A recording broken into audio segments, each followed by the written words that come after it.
എല്ലാ മണ്ഡലങ്ങളിലും ഒരേപോലെ നവകേരള സദസ്സ് ആദ്യം ഞാൻ മാമത്താണുള്ളത്. ഞാൻ ആലോചിക്കുകയായിരുന്നു, കഴിഞ്ഞ ഡിസംബറിൽ ഇവിടെ എന്തായിരുന്നു ജനസാഗരം. മുഖ്യമന്ത്രിക്ക് മുൻപാകെ നവകേരള സദസ്സിൽ പരാതി പറയാനായി നാട്ടുകാർ നടന്നും വീൽചെയറിലുമെല്ലാം വന്നെത്തുന്നത് കാണാൻ സാധിക്കുമായിരുന്നു. അവരുടെയൊക്കെ പ്രശ്നങ്ങൾ സർക്കാർ ഇപ്പോൾ പരിഹരിച്ചു കാണുമോ? നവകേരളം പിറന്നിട്ടുണ്ടാകുമോ?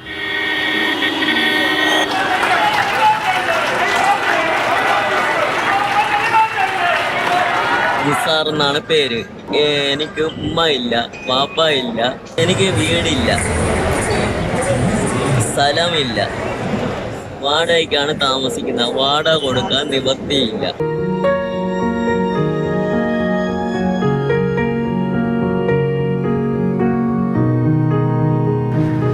ഒരു കൊല്ലം മുൻപ് ആറ്റിങ്ങലിലെ നവകേരള സദസ്സിലെ വേദിയിലെത്തി മുഖ്യമന്ത്രിക്ക് മുൻപാകെ തനിക്ക് ജീവിക്കാൻ ഒരു മാർഗവുമില്ല, സർക്കാർ സഹായിക്കണമെന്ന് പരാതി പറഞ്ഞയാളാണ് ഭിന്നശേഷിക്കാരനായ നിസാർ.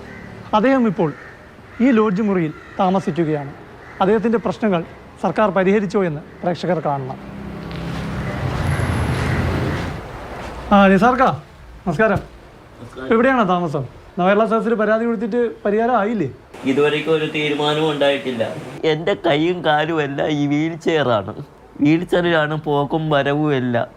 ഞാൻ നവകേരള സദസ്സിൽ പരാതി കൊടുത്തിട്ടുണ്ട്. അതിന് നടപടി തീരുമാനം എടുത്തിട്ടുണ്ടെന്ന് പറഞ്ഞല്ലാതെ ഇതുവരെയ്ക്കും ഒരു നടപടി ഉണ്ടായിട്ടില്ല. എൻ്റെ ഫോണിൽ ഒരാൾ പറഞ്ഞ് ഇന്നണക്കാണ് നവകേരള സദസ്സിൽ മന്ത്രിമാരൊക്കെ വരുന്നുണ്ട്, അങ്ങനെ പറഞ്ഞ് അറിഞ്ഞ് പോയതാണ്. മുഖ്യമന്ത്രി നേരിട്ട് കണ്ട് അപേക്ഷ കൊടുത്തപ്പോൾ ചോദിച്ചു, തീരുമാനം ഉണ്ടാക്കാമെന്ന് പറഞ്ഞു.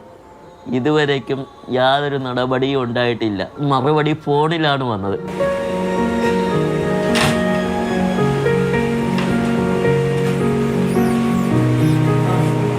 എനിക്ക് സഹായിക്കാൻ ആരുമില്ല. ഉമ്മ ഇല്ല, വാപ്പ ഇല്ല, സഹായിക്കാൻ ആരുമില്ല.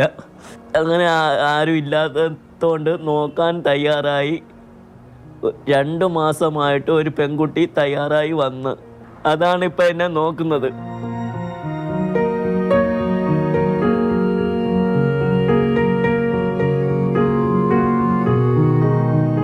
നേരത്തെ STD ബൂത്ത് ഉണ്ടായിരുന്നു. മൊബൈലൊക്കെ ഇറങ്ങിയപ്പോഴത്തേക്ക് അതിൻ്റെ വരുമാനം പോയി. വാടകയ്ക്കൊരു റൂം എടുത്ത് തന്നതാണ്. ഡെയിലി 135 രൂപ. ആരെങ്കിലും കിട്ടുന്നത് സഹായിച്ച് തന്ന് നമ്മൾ വാടക കൊടുക്കുകയാണ്. ഇതിൽ നിന്ന് ഞാൻ ആഹാരത്തിനുള്ളതും മാറ്റി വയ്ക്കുന്നത്. ജോലി ചെയ്യാനുള്ള നിവൃത്തി ഇപ്പോഴില്ല. 2 പേരായപ്പോഴത്തേക്ക് ഇത്തിരി ചിലവ് കൂടുതലാണ്. കിട്ടുന്നതിൽ മിച്ചം പിടിക്കാൻ കഴിയുന്നില്ല. നവകേരള സദസ്സിൽ തൻ്റെ ദൈന്യത സർക്കാരിനെ ബോധ്യപ്പെടുത്തിയ ശേഷം ഇദ്ദേഹത്തിൻ്റെ ഫോണിൽ ഒരു സന്ദേശം വന്നു. അദ്ദേഹത്തിൻ്റെ പരാതി ഒരു ഉദ്യോഗസ്ഥന് കൈമാറിയിട്ടുണ്ടെന്ന്. 2 മാസത്തിന് ശേഷം ഒരു സന്ദേശം കൂടി വന്നു. അതാണ് പ്രത്യേകം ശ്രദ്ധിക്കേണ്ടത്. നവകേരള സദസ്സിൽ താങ്കൾ സമർപ്പിച്ച ഇത്രാം നമ്പർ പരാതി പരിശോധിച്ചു. താങ്കൾക്ക് മറുപടി നൽകി തീർപ്പാക്കിയിട്ടുണ്ട്. അതായത് സർക്കാരിൻ്റെ ഉത്തരവാദിത്വം തീർന്നു. വേണ്ട നടപടി എടുക്കാം എന്ന് പറഞ്ഞതല്ലാതെ ഇതുവരെയ്ക്കും ഒരു തീരുമാനവും ഉണ്ടായിട്ടില്ല. ഒരു കെയർ കടക്കാടൻ ജീവിക്കുക, അദ്ദേഹത്തിന് ഒരു കട വരുന്നാലും ഒരു ഇത് വണ്ടി ഇതൊത്തിരി തവിട് പൊടിയായിരിക്കണം. ഇതിലാണ് പോയി ഓരോ ദിവസം ഓരോരോ നിമിഷത്ത് കഴിയുന്നത്. നിസാർക്കയുടെ പരാതി സർക്കാർ കണ്ണു തുറന്ന് കാണട്ടെ. നവകേരള സദസ്സിലെ പരാതികൾ പരിഹരിച്ചുവെന്ന് സർക്കാരിന് അവകാശവാദമുണ്ടാകാം. പക്ഷെ ജീവിതത്തിൽ ഒരു മാറ്റവും ഉണ്ടാകാത്ത, നവകേരളം പിറക്കാത്ത ഇതുപോലുള്ള മനുഷ്യരുമുണ്ട്. അന്ന് വെയിൽ കൊണ്ട് പരാതിയുമായി കാത്തുനിന്നവർ അവരിപ്പോഴും വാടക മുറിയിൽ കിടക്കുകയാണ്.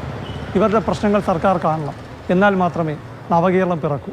ക്യാമറമാൻ VS ബിജുവിനൊപ്പം പ്രശാന്ത് കൃഷ്ണ, മാതൃഭൂമി ന്യൂസ്, തിരുവനന്തപുരം.